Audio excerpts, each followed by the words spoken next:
Next topic जो हम लोगों को स्टार्ट करना है दैट इज मॉडर्न फिजिक्स। ठीक है, अगेन एक स्कोरिंग पोर्शन है इसका भी, और रिलेटिवली जो है वो देखा जाए तो मैकेनिक्स वगैरह इन सब से थोड़ा डिफरेंट है, तो काफ़ी सारी चीज़ें इजी भी हैं।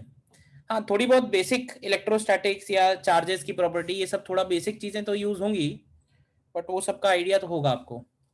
ठीक है, अच्छा, मॉडर्न फिजिक्स में जो पहला पार्ट हम लोगों को पढ़ना है that is photo electric effect and wave particle duality. इसमें दो चीजें आती हैं, एक तो फोटो इलेक्ट्रिक इफेक्ट आता है इसमें, और दूसरा इसमें आता है डी ब्रॉगली वेवलेंथ। तो इसके ऊपर भी बहुत सारे न्यूमेरिकल, बहुत सारे प्रॉब्लम्स जो है वो पूछे गए हैं, और रिलेटिवली बहुत सिंपल है, एकदम समझ लो फॉर्मूला बेस्ड ही है ऑलमोस्ट। तो बढ़ने से पहले एक छोटा सा हेडिंग पड़ेगा called photon theory of light. ठीक है, इसमें हम लोग ये बोलते हैं कि लाइट जो है, light is made up of photons. ठीक है, और लाइट के अंदर डुअल कैरेक्टर है। डुअल कैरेक्टर से मतलब ये है कि लाइट का वेवलेंथ तो हम लोग डिफाइन करेंगे ही, और हम लोग ये बोलेंगे कि लाइट के अंदर जो एनर्जी है वो पार्टिकल्स के फॉर्म में है। इसको हम पार्टिकल थ्योरी से भी रिलेट कर सकते हैं, फोटोन थ्योरी ऑफ लाइट भी बोलते हैं, या इसको क्वांटम थ्योरी ऑफ लाइट बोलते हैं। क्वांटम का मतलब ये होता है कि energy is in the form of energy is quantized. तो क्वांटा, जो एक क्वांटा है एनर्जी का, उसको हम लोग बोलते हैं फोटोन। और ये जो फोटोन है ये थोड़ा स्पेशल टाइप का पार्टिकल है, इसके अंदर एनर्जी भी है, इसके अंदर मोमेंटम भी है, लेकिन इस पार्टिकल का रेस्ट मास 0 है। अब तुम्हारे मन में सवाल उठ सकता है कि सर रेस्ट मास क्या है, अभी तक तो एक ही मास देखते थे। अब क्या है कि आगे थोड़ा सा आइंस्टीन थ्योरी ऑफ रिलेटिविटी वगैरह पढ़ोगे तो उसमें पता चलेगा कि पार्टिकल, ऐसे पार्टिकल्स जिनका स्पीड ऑफ लाइट के कंपेरेबल होता है, उन पार्टिकल्स का हम लोग रेस्ट मास अलग डिफाइन करते हैं और मूविंग मास अलग डिफाइन करते हैं। ठीक है ना, अगर वो मूविंग कंडीशन में है तो उनके मास में थोड़ा चेंज आता है, बट वो सब डिस्कशन हमें यहाँ नहीं करना है। ठीक है, हमें जो बेसिक बातें ध्यान रखनी है कि ये एक तरह का मासलेस और चार्जलेस पार्टिकल है। ठीक है, मासलेस एंड चार्जलेस पार्टिकल है ये, और इस पार्टिकल के पास अपना एनर्जी है, अपना मोमेंटम है, और ये स्पीड ऑफ लाइट से ट्रैवल करेगा। Photons travel with speed of light. Energy of photon कितना लिखते हैं, क्यों भाई? Energy of each photon. तो अगर लाइट का वेवलेंथ लैम्डा है तो इस एनर्जी को हम लोग एच सी बाई लैम्डा लिख सकते हैं, या अगर फ्रीक्वेंसी दी हुई है न्यू तो इसी एनर्जी को हम लोग लिख सकते हैं एच इंटू न्यू।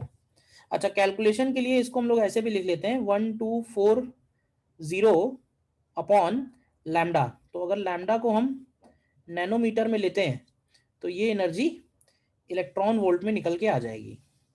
तो ये एक फॉर्मूला भी याद रख सकते हो।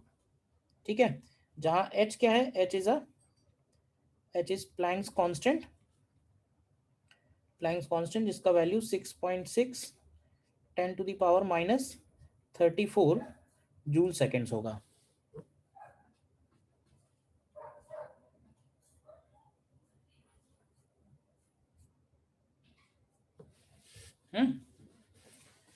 ये हो गया energy. Then momentum of each photon, हर एक फोटॉन का मोमेंटम क्या होगा? तो momentum of each photon is defined as energy divided by speed of light. ठीक है, तो एनर्जी को अगर हम एच सी बाई लैम्डा लिखेंगे तो momentum of each photon comes out H by lambda. यानी ये मासलेस पार्टिकल हैं जिनके पास मोमेंटम भी है, जिनके पास एनर्जी भी है, they travel with speed of light. ठीक है, अगर मान लो कि सोर्स दिया हुआ है, पॉइंट सोर्स दिया हुआ है, और इस पॉइंट सोर्स ऑफ लाइट का पावर दिया है पी वॉट। ठीक है, और इसका लैम्डा दिया हुआ है, लैम्डा इज इट्स वेवलेंथ। तो देखो, इस पॉइंट सोर्स से जितने भी फोटॉन्स निकलेंगे, इस पॉइंट सोर्स से जितने भी फोटॉन निकलेंगे, क्या ऐसे बोल सकते हैं कि ये सारे के सारे फोटॉन स्फेरिकली आउटवर्ड जाएंगे? क्यों भाई? इस पॉइंट सोर्स से जितने भी फोटॉन्स निकलेंगे, ये मैंने यहाँ पे पॉइंट सोर्स लिया है, पॉइंट सोर्स ऑफ लाइट, तो जितने भी फोटॉन्स निकलेंगे क्या वो सारे के सारे फोटॉन्स स्फेरिकली आउटवर्ड निकलेंगे? तो सबसे पहले मुझे ये बताओ, what is number of photons emitted per second?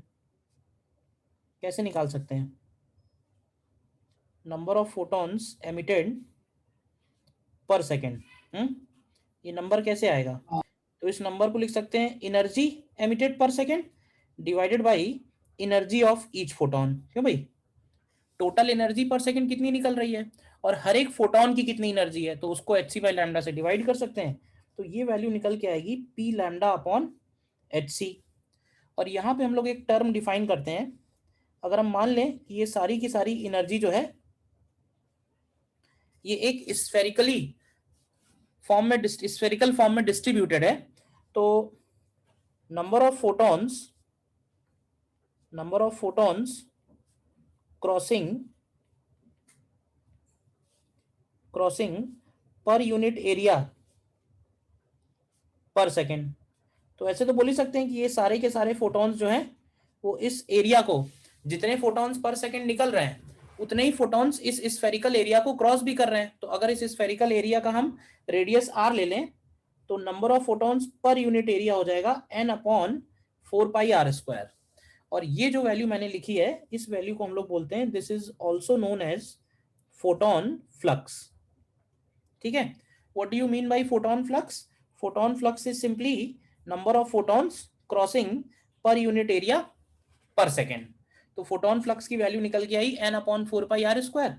और अगर हम एन का वैल्यू रख दें तो ये होगी P lambda upon 4πr² H C, या इसी को हम लोग I lambda upon H C भी लिख सकते हैं। आई क्या है यहाँ पे बताओगे? आई क्या है? इंटेंसिटी ऑफ लाइट, ठीक है ना। तो एक बात यहाँ पे ध्यान रखने वाली ये है कि अगर पॉइंट सोर्स है तो पॉइंट सोर्स के लिए फोटॉन फ्लक्स जो है वो 1/r² के प्रोपोर्शनल होगा।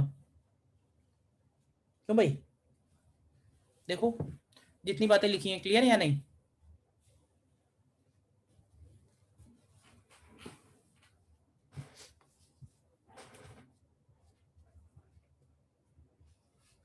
देखो नोट करना। अच्छा, ये तो मैंने लिखा पॉइंट सोर्स के लिए। मान लो तुमसे कहा था कि भाई एक लाइन सोर्स है। क्यों भाई, लाइन सोर्स ऑफ लाइट है अगर, तो लाइन सोर्स ऑफ लाइट में क्या कहोगे?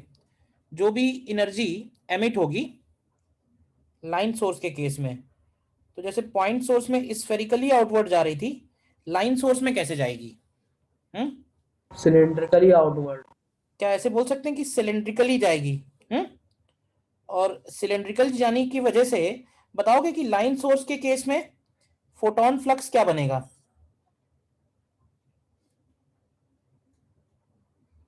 लाइन सोर्स के केस में फोटॉन फ्लक्स क्या बनेगा? फोटॉन फ्लक्स मान लेते हैं कि ये यहां से r डिस्टेंस पे है और इसका लेंथ l है।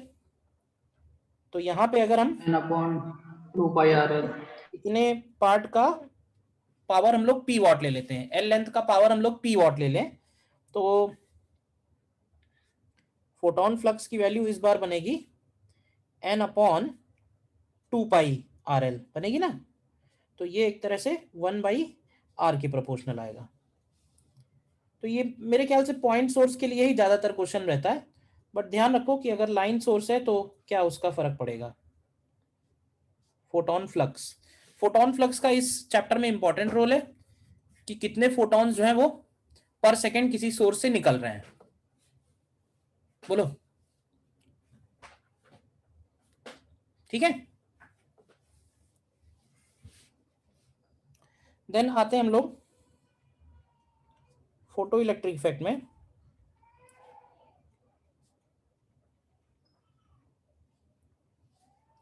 फोटो इलेक्ट्रिक इफेक्ट में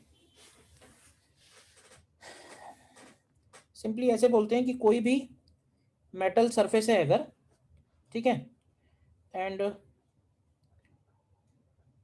क्लीन मेटालिक सरफेस पे अगर सफिशिएंट एनर्जी का लाइट फॉल हो रहा है।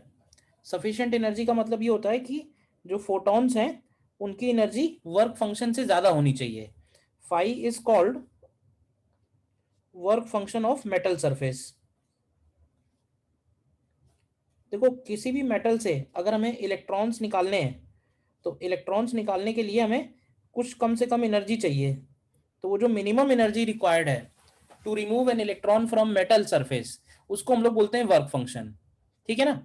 नॉर्मली ये जो वर्क फंक्शन की वैल्यू है ये 1.9 इलेक्ट्रॉन वोल्ट से लेके, ठीक है ना, 1.9 इलेक्ट्रॉन वोल्ट से लेके कुछ 5.5 इलेक्ट्रॉन वोल्ट के बीच में हो सकती है। अलग अलग मेटल्स के लिए अलग अलग है, मेटल की प्रॉपर्टी है।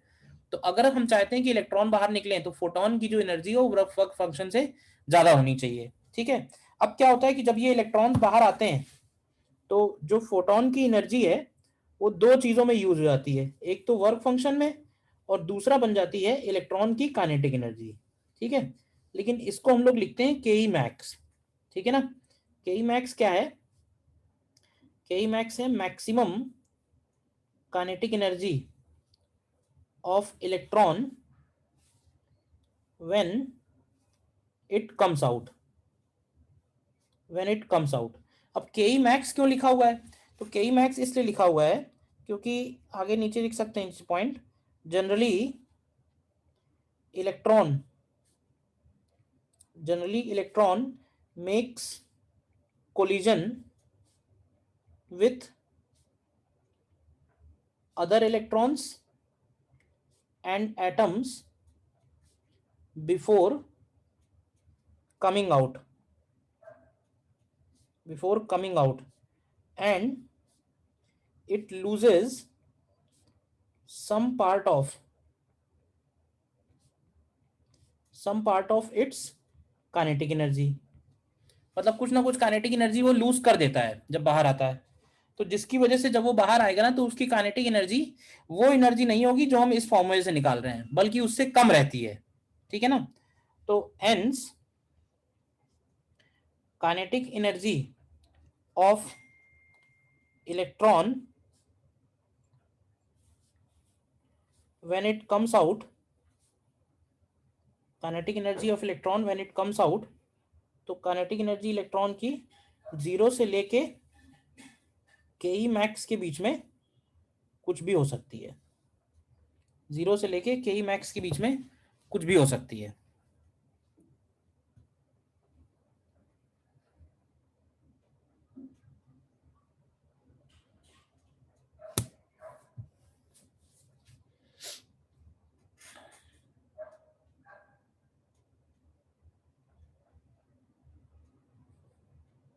ठीक है। तो एक तो ये पॉइंट इंपॉर्टेंट हो गया कि electron makes collision with other electrons and atoms before coming out and it loses some part of its kinetic energy. तो जब वो बाहर आएगा तो बाहर आने के बाद उसकी जो काइनेटिक एनर्जी है, बाहर आने के बाद जो उसकी काइनेटिक एनर्जी है वो जितनी होनी चाहिए के ई मैक्स उतनी नहीं होगी, उससे थोड़ा कमी रहेगी। ठीक है ना। मतलब के ई मैक्स से निकलने वाला इलेक्ट्रॉन बिल्कुल निग्लिजिबल नंबर होंगे। कोई ऐसा इलेक्ट्रॉन हो सकता है जो बिना किसी कोलिजन के बाहर आ गया, तब उसकी एनर्जी जो है वो के ई मैक्स बनेगी।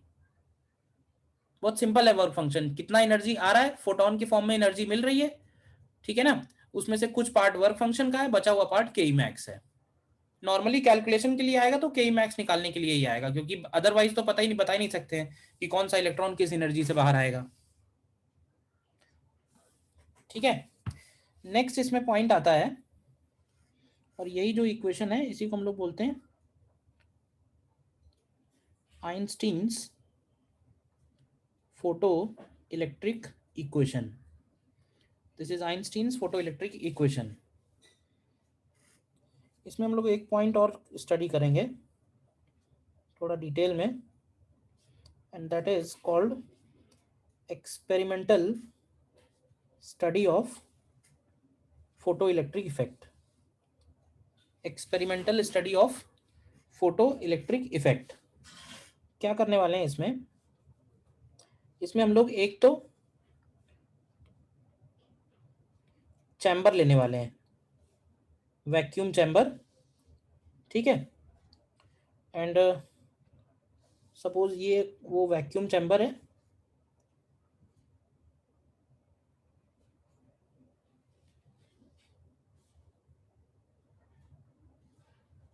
ठीक है।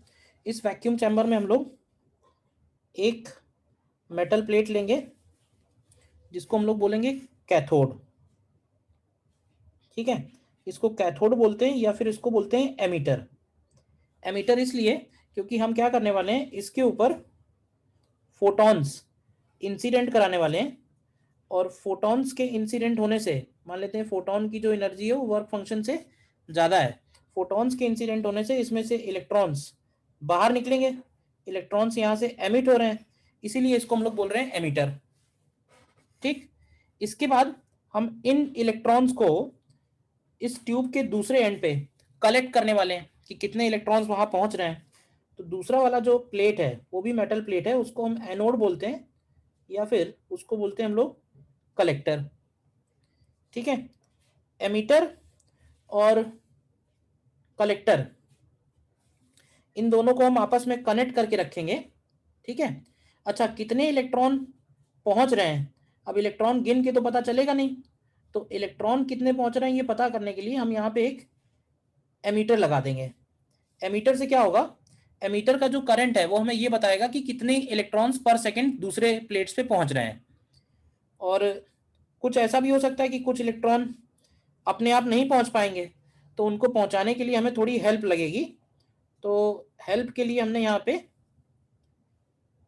वेरिएबल वोल्टेज का एक बैटरी भी लगा रखा है, मतलब जितना वोल्टेज चाहिए होगा हम इस बैटरी से निकाल पाएंगे, ठीक है ना। कितना वोल्टेज निकालेंगे वो मेजर करने के लिए इस बैटरी के अक्रॉस एक वोल्टमीटर भी लगा देते हैं, जिससे हमको ये पता रहे कि हमने कितना वोल्टेज अप्लाई किया है।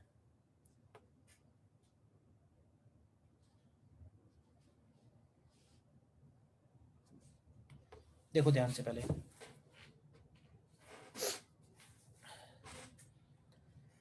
प्रोसेस क्लियर है क्या हो रहा है। इलेक्ट्रॉन्स को इंसिडेंट करा रहे हैं कैथोड पे, इलेक्ट्रॉन्स यहाँ से एमिट होंगे, फिर ये इलेक्ट्रॉन्स एनोड की तरफ जाएंगे, ठीक है। कुछ इलेक्ट्रॉन्स होंगे जो अपने आप पहुंच जाएंगे, कुछ इलेक्ट्रॉन्स को पहुंचाने के लिए हमें थोड़ी हेल्प करनी पड़ेगी। हेल्प करने के लिए हम लोगों ने बैटरी लगा रखी है, बैटरी से क्या होगा, एनोड वाला टर्मिनल पॉजिटिव हो जाएगा, तो इलेक्ट्रॉन्स को अट्रैक्ट कर लेगा, तो जो इलेक्ट्रॉन नहीं पहुंच पा रहे होंगे वही वहां पहुंचने लगेंगे।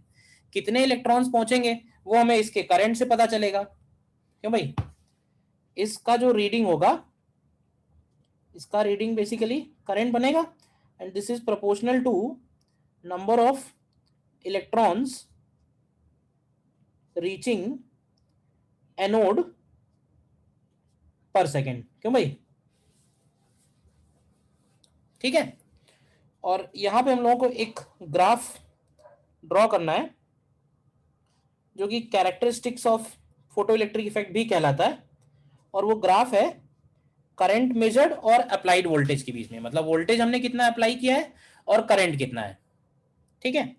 तो जब हम इस ग्राफ की शुरुआत करते हैं तो इस ग्राफ की शुरुआत जीरो वोल्टेज पे, करंट जीरो नहीं होता है, मतलब जीरो वोल्टेज पे भी कुछ ना कुछ करंट रहता है, क्योंकि क्या होता है कि कुछ इलेक्ट्रॉन, यहाँ पे जो इलेक्ट्रॉन निकल रहे हैं, एक बार बताओ कि क्या इन सारे इलेक्ट्रॉन की काइनेटिक एनर्जी इक्वल है या अनइक्वल होगी, तो भाई यहां से जो ये इलेक्ट्रॉन अनइक्वल निकल होगी। रहे हैं उनकी काइनेटिक एनर्जी का रेंज क्या होगा बताओगे, किस रेंज के काइनेटिक एनर्जी के इलेक्ट्रॉन्स निकल रहे होंगे।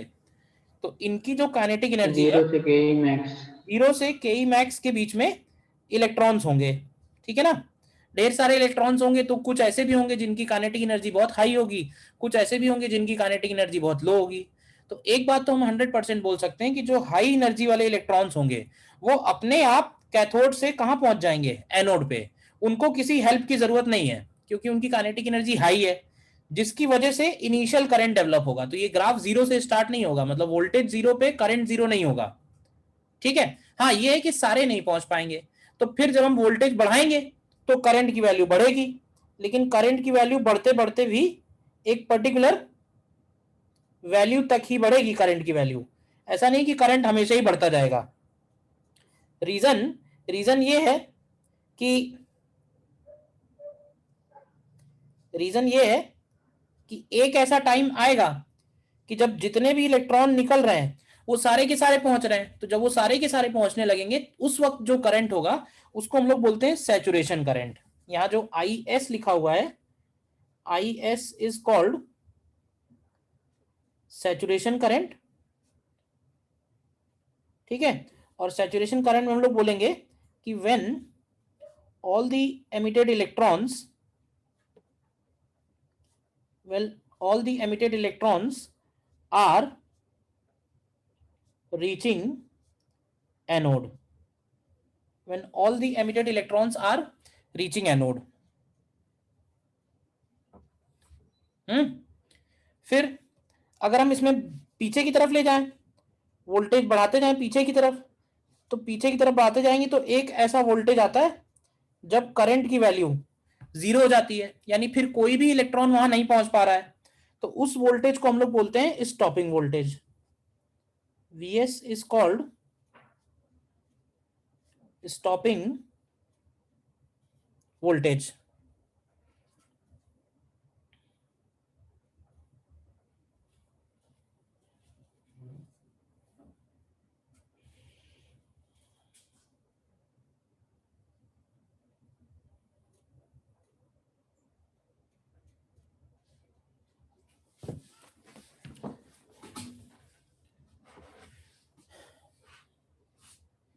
Stopping voltage. अब ये स्टॉपिंग वोल्टेज कैसे मेजर होगा, तो ये जरा ध्यान से समझना, इस ग्राफ में ये दो चीजें इंपॉर्टेंट है, एक तो ये सैचुरेशन करंट और दूसरा ये स्टॉपिंग वोल्टेज। देखो जैसे मान लेते हैं कि ये कैथोड है, और ये एनोड है। अगर हमने कैथोड का वोल्टेज 0 लिया है और एनोड का वोल्टेज अगर V0 है, ध्यान से समझना, यानी ये हायर वोल्टेज पे है, ये लोअर वोल्टेज पे है, तो यहां से जो इलेक्ट्रॉन निकला है उसकी मिनिमम काइनेटिक एनर्जी बताओगे कितनी होगी, क्यों भाई? और यहां से जो निकला है उसकी मैक्सिमम काइनेटिक एनर्जी क्या होगी, क्यों भाई? जो इलेक्ट्रॉन निकल रहा है उसकी मिनिमम काइनेटिक एनर्जी क्या है?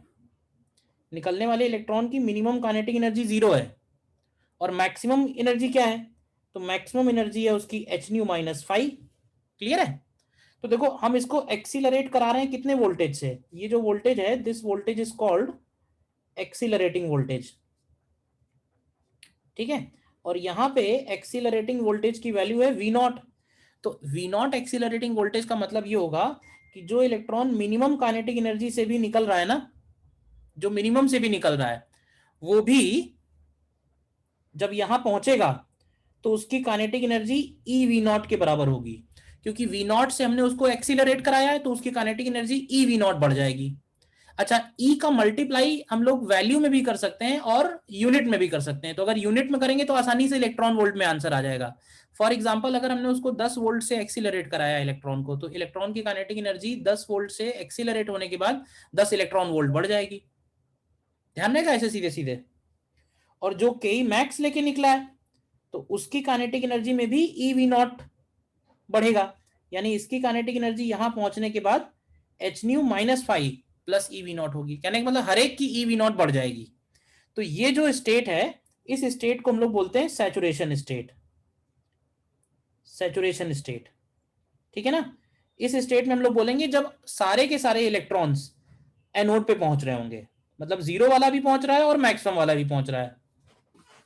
तो ये तो हो गया एक्सीलरेटिंग की बात। अब अगर हम इसमें डेसिलरेटिंग की बात करें, तो मान लेते हैं कि हमने यहां पे जो वोल्टेज अप्लाई किया है, ये वोल्टेज अप्लाई किया है stopping voltage. Stopping voltage apply करने का मतलब ये है कि ये एक तरह का डेसिलरेटिंग वोल्टेज है, एक्सीलरेटिंग नहीं है।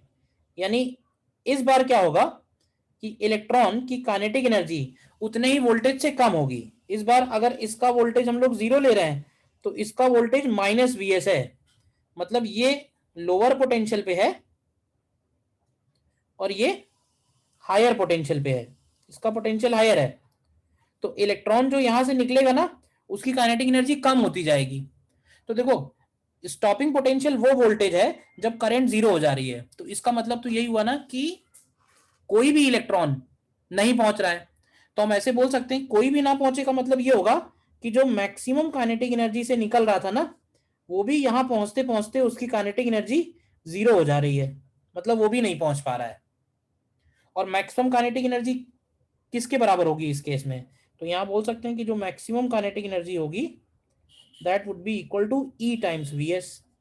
और मैक्सिमम काइनेटिक एनर्जी का फॉर्मूला होता है एच न्यू माइनस फाइव। तो हम एक रिलेशन ये याद रख सकते हैं स्टॉपिंग वोल्टेज के लिए। देखो पहले यहां तक कोई डाउट है बताओ? जो E इंटू वी नॉट लिख रहे हैं वो E तो इलेक्ट्रॉन का चार्ज ही है, ठीक है ना। फॉर एग्जाम्पल जैसे मान लो कि वी नॉट की वैल्यू 10 इलेक्ट्रॉन वोल्ट है, सॉरी वी नॉट की वैल्यू अगर 10 वोल्ट है, ठीक है। तो काइनेटिक एनर्जी में चेंज जो आएगा ना वो आएगा ई वी नॉट का। अब हमारे पास दो ऑप्शन है, या तो हम इसको मल्टीप्लाई कर दें ई का, तो अगर ई का मल्टीप्लाई कर देंगे तो ये बन जाएगा 1.6 इंटू 10⁻−18 जूल में। लेकिन अगर हम इसको इलेक्ट्रॉन वोल्ट में लिखेंगे तो it is simply 10 electron volt. तो ऐसे समझ लो कि हम वैल्यू में ना मल्टीप्लाई करके यूनिट में मल्टीप्लाई कर देते हैं, ओके सर। क्योंकि हमारा सारा कैलकुलेशन तो इलेक्ट्रॉन वोल्ट में ही चल रहा है ना।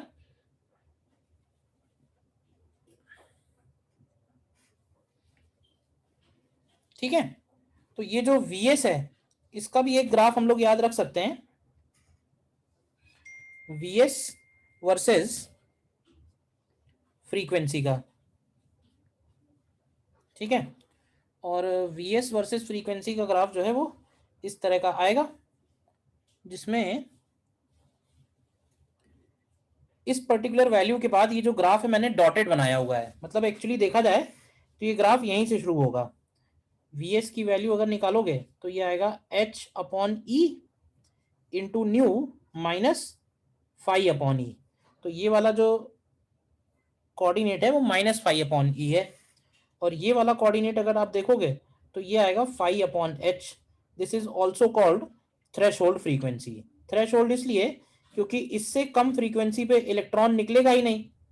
अब इलेक्ट्रॉन निकलेगा नहीं तो फिर उसको रोकेंगे कैसे? और ये जो स्लोप आएगा ये आएगा टेन थीटा एच अपॉन ई। और ध्यान से देखो तो ये स्लोप सारे मेटल्स के लिए सेम आएगा।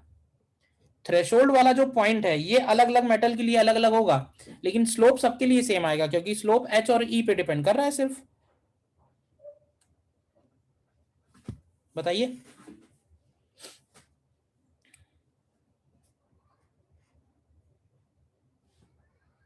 ठीक है,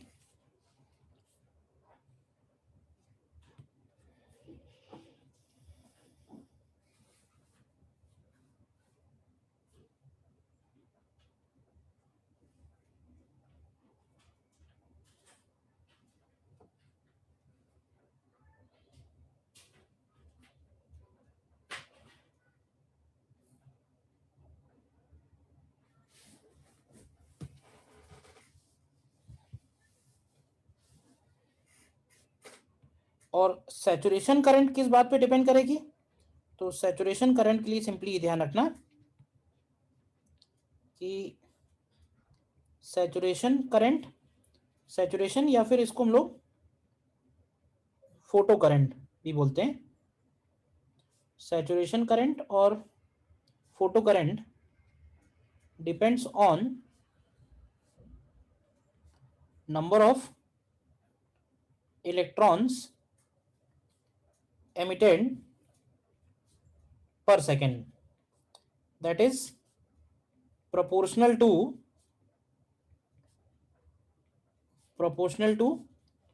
number of photons,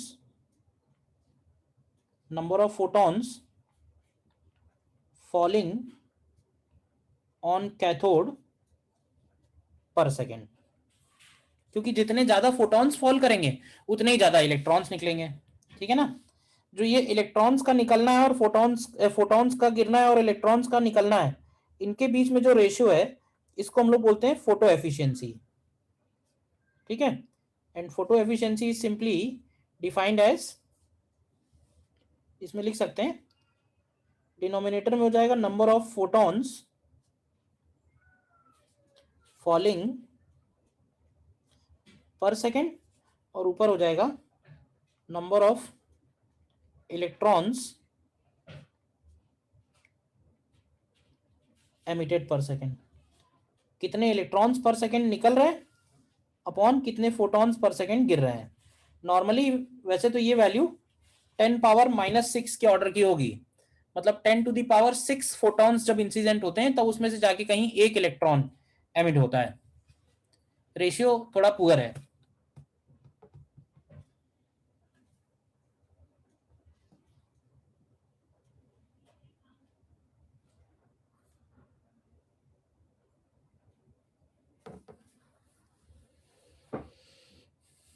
बोलिए यहां तक कोई डाउट है तो क्वेश्चंस करके देखते हैं फिर कुछ।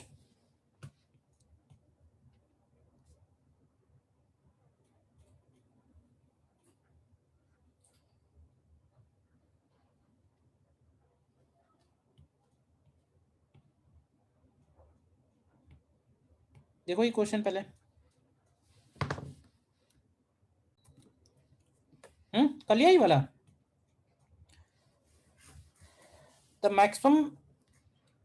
Maximum speeds of photo electron दिया हुआ है, तो देखो इसमें हम लोग ऐसे लिख सकते हैं डायरेक्टली, ये फॉर्मूला लगाते हैं 1240 upon lambda is equal to 5 plus K max, और के मैक्स को लिख देते हैं हाफ mv²। तो एक इक्वेशन बनेगी 1240 upon 248 is equal to 5 plus half m, तो क्या इसको 2u का होल स्क्वायर लिख दें, क्यों।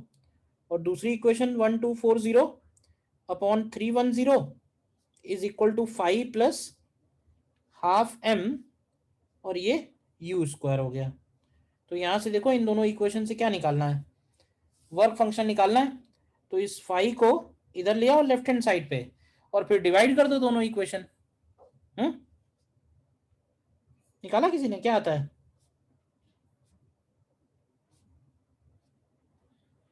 क्यों भाई,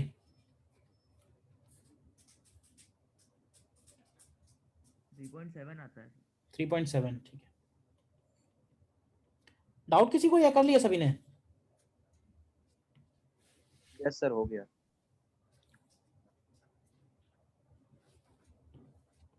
और देखो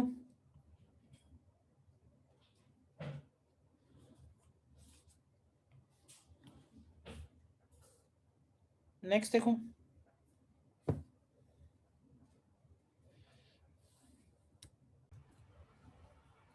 देखो इस केस में क्या है, इस केस में कह रहा है कि स्फेयर के ऊपर लाइट फॉल हो रही है, ठीक है, मेटल स्फेयर है, और इस मेटल स्फेयर का रेडियस भी गिवन है, और इसके ऊपर जो फोटॉन्स फॉल हो रहे हैं उनका वेवलेंथ दिया हुआ है 200 नैनोमीटर, ठीक है। तो उनका एनर्जी अगर निकालें hc/λ से, तो ये होगा 1240 अपॉन 200, तो ये आएगा 6.2 इलेक्ट्रॉन वोल्ट। इस मेटल स्फेयर का वर्क फंक्शन दिया है 4.7 इलेक्ट्रॉन वोल्ट, तो इसका मतलब है कि इसमें से इलेक्ट्रॉन्स एमिट होंगे। बोलो अभी बताओ कि जैसे जैसे इसमें से इलेक्ट्रॉन्स एमिट होंगे तो क्या इस स्फेयर का पोटेंशियल बढ़ेगा। भाई इसके ऊपर पॉजिटिव चार्ज आएगा, पॉजिटिव चार्ज आएगा तो उसका पोटेंशियल बढ़ेगा। अब जैसे जैसे उसका पोटेंशियल बढ़ेगा तो क्या जो और इलेक्ट्रॉन्स निकल रहे होंगे उनको एक तरह से रिटार्डेशन मिलेगा, क्योंकि स्फेयर पॉजिटिवली चार्ज है तो वो उनको जाने नहीं देगा ना इलेक्ट्रॉन्स को, तो अपनी तरफ अट्रैक्ट करेगा। तो एक टाइम के बाद क्या होगा, फर्दर इलेक्ट्रॉन्स नहीं निकलेंगे, क्योंकि क्या होगा कि वो पॉजिटिव चार्ज की वजह से वो वापस अट्रैक्ट हो जाएंगे। तो ऐसा कब होगा, क्वेश्चन ये है। तो सबसे पहले हम लोग निकालेंगे कि जो ये इलेक्ट्रॉन निकल रहे हैं इनकी मैक्सिमम काइनेटिक एनर्जी कितनी हो सकती है। तो मैक्सिमम काइनेटिक एनर्जी होगी hc/λ माइनस 5, hc/λ का मतलब हो गया 6.2 माइनस 4.7, कितना आएगा ये 1.5, 1.5। ठीक है। मतलब अब ऐसे समझो कि एक जब इलेक्ट्रॉन मैक्सिमम काइनेटिक एनर्जी वाला इलेक्ट्रॉन भी नहीं निकल पाएगा तो फिर कोई भी नहीं निकल पाएगा। तो हम ये देखेंगे ये कब नहीं निकल पाएगा, तो ये तब नहीं निकल पाएगा जब इस स्फीयर का स्टॉपिंग पोटेंशियल कितना पहुंच जाएगा 1.5 वोल्ट। और मेटल स्फीयर का पोटेंशियल का क्या फॉर्मूला है, ये तो याद होगा, 1/4πε0 इंटू Q/R। तो ये वैल्यू 1.5 हो जाए, तो उसके लिए चार्ज निकालो क्या होना चाहिए। तो ये आएगा 1.5 में रेडियस मल्टीप्लाई करो, ठीक है, और 9 इंटू 10⁻9 से डिवाइड करो। नंबर ऑफ इलेक्ट्रॉन्स पूछे तो इसको हम लोग इक्वल करेंगे n इंटू ई के। तो n का वैल्यू निकालो क्या आएगा, तो भाई देख लो।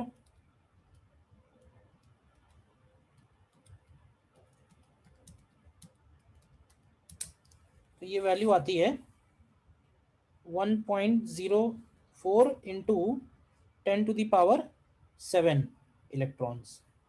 तो हमें जो क्वेश्चन में पूछा हुआ है z, वो क्या हो जाएगा, 7 के इक्वल हो जाएगा। बोलो क्लियर है या नहीं, बताओ।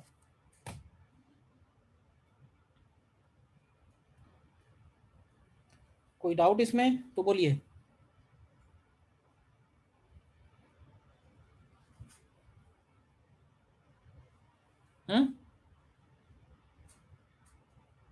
कोई डाउट नहीं ना। और देखो एक और अच्छा कॉन्सेप्ट है,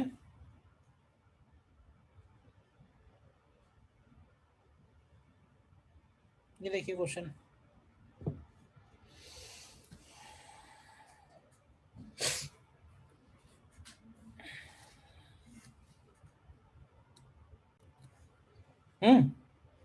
किया इसमें कुछ ट्राई।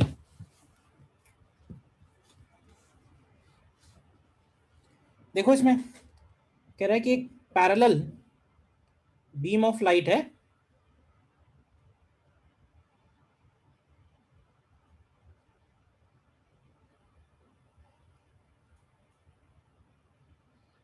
ठीक है, और ये जो पैरेलल बीम ऑफ लाइट है इसमें पावर दिया हुआ है 200 what, and this is incident on a perfectly absorbing cathode. मतलब एक मेटल प्लेट है और उस मेटल प्लेट पे ये जाके इंसिडेंट हो रही हैं, ठीक है। उस मेटल प्लेट का वर्क फंक्शन दिया हुआ है 6.25 इलेक्ट्रॉन वोल्ट, ठीक है। अब ये जो बीम है इसके अंदर फोटॉन्स हैं, ठीक है। अब आगे बढ़ो, क्या कह रहा है, the frequency of light is just above the threshold frequency. मतलब कि थोड़ा सा ज्यादा है जिससे इलेक्ट्रॉन्स बाहर निकलने लग रहे हैं, ठीक है। और कह रहा है कि फोटो इलेक्ट्रॉन की जो एफिशिएंसी है, एमिशन एफिशिएंसी है, वो 100% है। यानी जितने फोटॉन्स उसके ऊपर फॉल हो रहे हैं उतने ही इलेक्ट्रॉन्स निकल रहे हैं, ठीक। तो सबसे पहले हम निकालेंगे number of photons falling per second. कितने फोटॉन्स पर सेकेंड फॉल हो रहे हैं, तो देखो 200 वॉट एनर्जी है और हर एक फोटॉन की एनर्जी है 6.25 इलेक्ट्रॉन वोल्ट। तो उसको जूल में कन्वर्ट करके जरा डिवाइड करो क्या आएगा। तो डिवाइड करेंगे अगर ये 6.25 और इसको जूल में कन्वर्ट कर लें तो ये वैल्यू निकल के आती है 2 इंटू 10⁻20, और and this is also the number of electrons emitted per second, क्योंकि उसने बोल दिया है क्वेश्चन में जितने फोटॉन्स गिर रहे हैं उतने ही इलेक्ट्रॉन्स निकल रहे हैं, ठीक।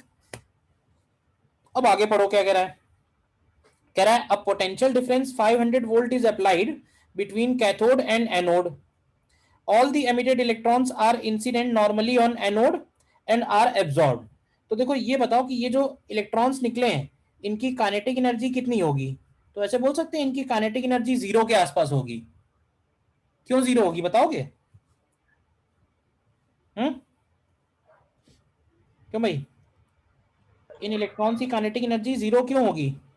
एक्चुअली में बराबर 5 हो जाएगा, क्योंकि हमने जो लाइट डाली है वो ऑलमोस्ट उसी एनर्जी की है जितना एनर्जी चाहिए है। तो यानी कि जो लेके निकलेंगे वो 0 एनर्जी। अब देखो यहां से इलेक्ट्रॉन निकल रहे हैं 0 एनर्जी लेके, और यहाँ एनोड है, और एनोड और कैथोड के बीच में हमने कितना वोल्टेज लगाया हुआ है 500 वोल्ट।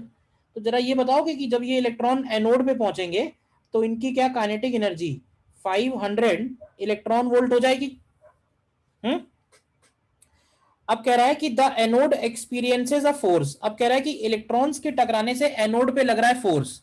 अब देखो m मास का इलेक्ट्रॉन अगर v स्पीड से टकराएगा तो मोमेंटम में कितना चेंज आएगा, mv।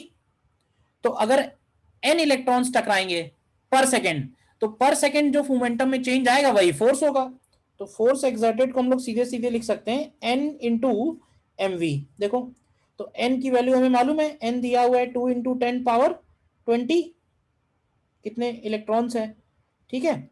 Mass of electron, mass of electron दिया हुआ है 9 इंटू 10 पावर -31, और स्पीड ऑफ इलेक्ट्रॉन, तो स्पीड ऑफ इलेक्ट्रॉन कैसे आएगी, तो इसको हमें इक्वल लिखना पड़ेगा, या एक काम करो मोमेंटम को हम लोग लिख सकते हैं ना अंडर रूट ऑफ 2m के ही, तो भाई तो अंडर रूट ऑफ 2m और के ही, लेकिन हमें जूल में डालना होगा, तो 1.6 10 पावर -19 और करना होगा। थोड़ा कैलकुलेशन है, बट मैंने क्वेश्चन इसलिए लिया क्योंकि इसमें कई सारे कॉन्सेप्ट आ गए। देखो तो 2 into 9 exponential -31 into 500 into 1.6 exponential -19 और इसका अंडर रूट, ठीक है, और इंटू 2 एक्सपोनेंशियल 20, तो ये वैल्यू निकल के आती है 2.4 इंटू 10 पावर -3 न्यूटन। तो क्या ये 24 इंटू 10 पावर -4 न्यूटन आ रही है, 24 आंसर है इसका। एक सेकंड आंसर चेक करता हूँ, हाँ 24 आंसर है इसका। देखो क्लियर है या कहीं डाउट है, क्यों भाई डिफिकल्ट नहीं है, जैसे जैसा कहता जा रहा है वैसे वैसे स्टेप्स वाइज करते जा रहे हैं। तो ये फोर्स वाला एक बार फिर से बता दीजिए जो फोर्स मोमेंट।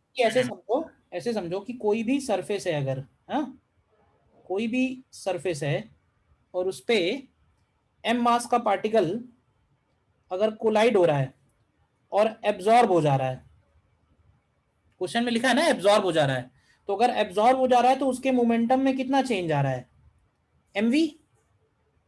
ये तो है एक इलेक्ट्रॉन की वजह से, अगर पर सेकेंड n इलेक्ट्रॉन्स टकरा रहे हैं तो पर सेकेंड मोमेंटम में चेंज कितना आ रहा है, क्यों भाई when n electrons are striking per second, तो अगर n इलेक्ट्रॉन्स टकरा रहे हैं तो मोमेंटम में चेंज कितना आएगा, तो क्या n टाइम्स mv होगा। Yes sir. तो n टाइम्स mv का जो पर सेकेंड मोमेंटम चेंज है यही कहलाता है फोर्स। अगर मान लो वो ये कह रहा होता कि इलेक्ट्रॉन्स टकराने के बाद उतनी ही स्पीड से रिबाउंड हो जा रहा है, तो मोमेंटम में चेंज कितना लिखते हैं, क्यों भाई अगर वो ये कहता है कि v स्पीड से टकराया और v स्पीड से रिबाउंड हो गया तो मोमेंटम में चेंज कितना लिखते हैं, सर 2nm 2mv हो जाता, तो वो 2 टाइम्स nmv हो जाता। ये है, फिलहाल उसने बोल दिया है कि परफेक्टली एब्जॉर्बिंग है। सर एक बार ऊपर वाला पार्ट बता दीजिए सर। ऊपर मतलब पिछला क्वेश्चन, नहीं सर ये kinetic energy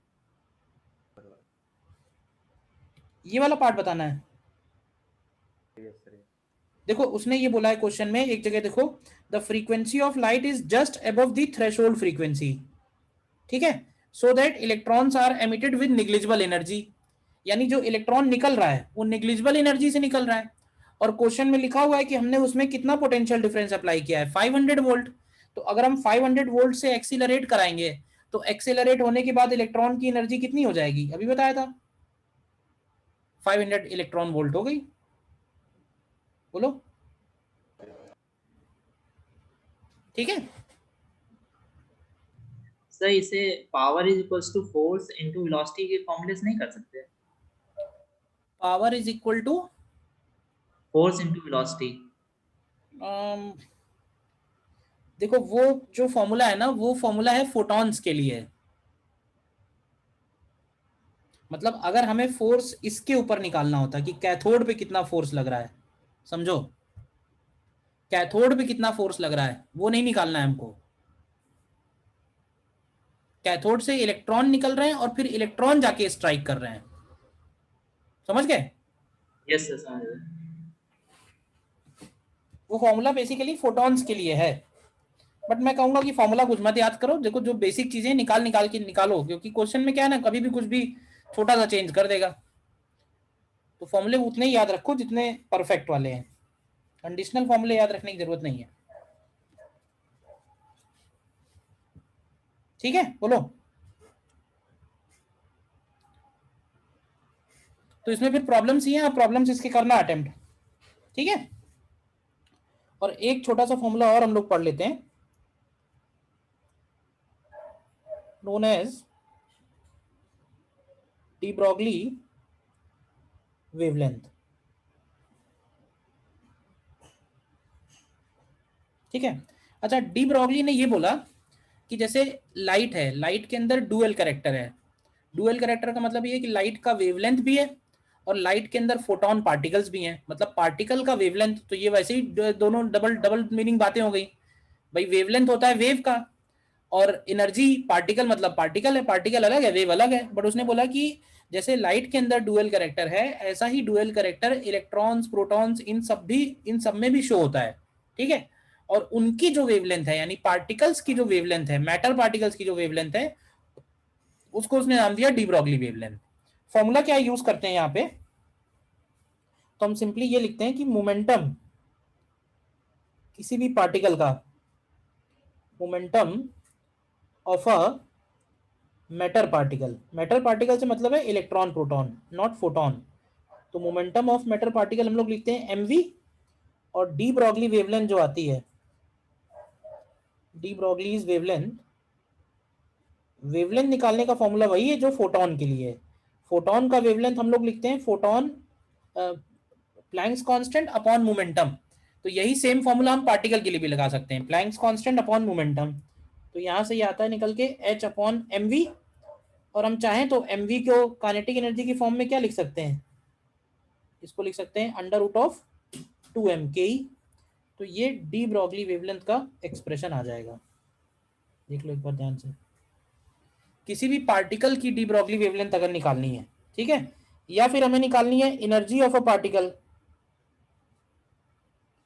energy of a particle, energy of a particle moving with D Broglie wavelength, moving with D Broglie wavelength lambda. मतलब अगर कोई पार्टिकल की डी ब्रॉगली वेवलेंथ पता है तो उसकी एनर्जी क्या होगी, तो उसकी काइनेटिक एनर्जी हम लोग लिख सकते हैं H square upon 2m lambda square. अच्छा, एक बात ध्यान रखना, एक जो बहुत कॉमन मिस्टेक है, कॉमन मिस्टेक ये है कि हम लोग लैम्डा देखते ही जब एनर्जी निकालनी होती है तो एच सी बाई लैम्डा कर देते हैं। लैम्डा से एच सी बाई लैम्डा हम सिर्फ फोटॉन्स के लिए करेंगे। अगर इलेक्ट्रॉन का लैम्डा दिया हुआ है तो इलेक्ट्रॉन की energy H C by lambda नहीं होगी। इलेक्ट्रॉन की एनर्जी अगर निकालनी है लैम्डा से तो उसके लिए ये वाला फॉर्मूला है H square upon 2m lambda square. ध्यान रहेगा, बोलो। Yes sir. ठीक है ना। इसमें ये भी बोलते हैं कि when a particle is accelerated through potential difference of v volts, ठीक है, तो उसकी काइनेटिक एनर्जी में जो चेंज आता है that is q into V. तो उसका लैम्डा कितना हो जाएगा, तो उसका लैम्डा लिखेंगे हम लोग, lambda is equal to h upon under root of 2m Q, K की जगह q इंटू वी आ जाएगा। तो यहाँ से लिख सकते हैं कि जो लैम्डा है वो v के स्क्वायर रूट के इनवर्सली प्रोपोर्शनल है। Again this is valid for particles only, particle के लिए ही वैलिड है ये।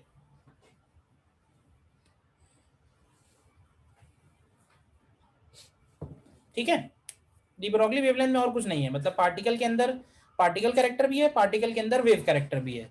अभी अगर किसी पार्टिकल के अंदर वेव कैरेक्टर है तो उसका वेवलेंथ क्या है, या उसका वेवलेंथ पता है तो उसकी एनर्जी क्या है, यही सब बातें हैं डी ब्रॉगली में, और कुछ नहीं है। फॉर्मूले जो मतलब क्वेश्चन जो पूछे गए हैं ऑलमोस्ट फॉर्मूला बेस्ड ही हैं।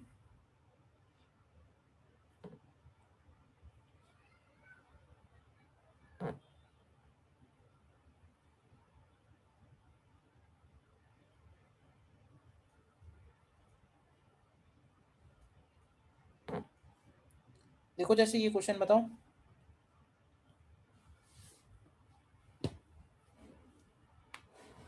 नेक्स्ट क्वेश्चन देखो। देखो इसमें क्या कह रहा है, alpha particle and a proton are accelerated from rest. तो हमें lambda proton upon lambda alpha निकालना है। तो देखो lambda proton upon lambda alpha.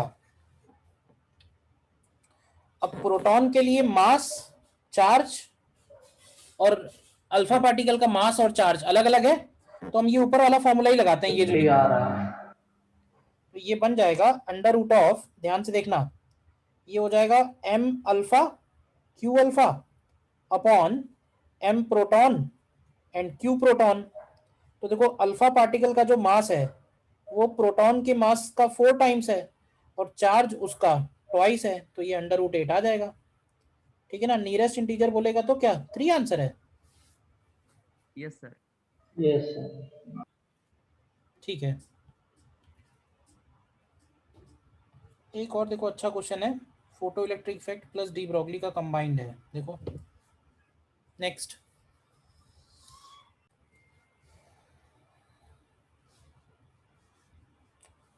इसमें कह रहा है when photons of energy 4.25 strike the surface of A, ejected photo electrons have maximum kinetic energy TA। तो एक इक्वेशन तो बनेगी कि 4.25 is equal to work function of A and plus TA। क्यों भाई, ठीक है। फिर बी के लिए क्या लिखा हुआ है, बी के लिए लिखा हुआ है अगर उसके ऊपर 4.70 फॉल होता है तो उसमें काइनेटिक एनर्जी निकल के आती है TB। तो ये सेकंड इक्वेशन हो गई है, और वेवलेंथ इलेक्ट्रॉन्स की है लैम्डा बी। अब हमको गिवन है कि लैम्डा बी जो है वो 2 टाइम्स लैम्डा ए है, तो यहां से हम ये बात बोल सकते हैं कि काइनेटिक एनर्जी ऑफ ए जो होगी वो 4 times kinetic energy of B होगी। बताओ, क्योंकि lambda square root of kinetic energy के इनवर्सली प्रोपोर्शनल है। तो लैम्डा अगर डबल है तो इसका मतलब काइनेटिक एनर्जी 1/4 होगी उसकी। Yes sir. अच्छा, TA 4 TB निकल के आया और TB equal to TA minus 1.5 भी दिया हुआ है, तो इन दोनों से जरा TA TB निकालो, क्या आएगा। TB की वैल्यू क्या 0.5 आती है और TA की वैल्यू 2 इलेक्ट्रॉन वोल्ट। बताओ, यस सर। तो 1 और 2 सॉल्व कर लो। तो 1 और 2 से तुम्हें फाई ए की वैल्यू मिलेगी 2.25। क्यों भाई, यस सर। और फाई बी कितना मिलेगा 4.20। 4.20। तो देख लो इसमें से कौन कौन से आंसर्स मैच हो रहे हैं। ठीक है, तो इसमें ए सही है, बी सही है और सी सही है। ठीक है ना, ये IIT में आया था, देख लो, जैसे 1994 में, और जेई मेन में भी आया था 3-4 साल पहले। सेम क्वेश्चन, सेम डेटा, ज़्यादा मेहनत नहीं करते हैं वो लोग।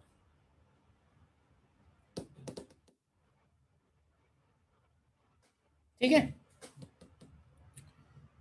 तो मेरे बताने वाली बातें तो इतनी ही थी, बाकी क्वेश्चंस हैं, क्वेश्चंस करोगे तो उनमें डाउट्स पूछना आप।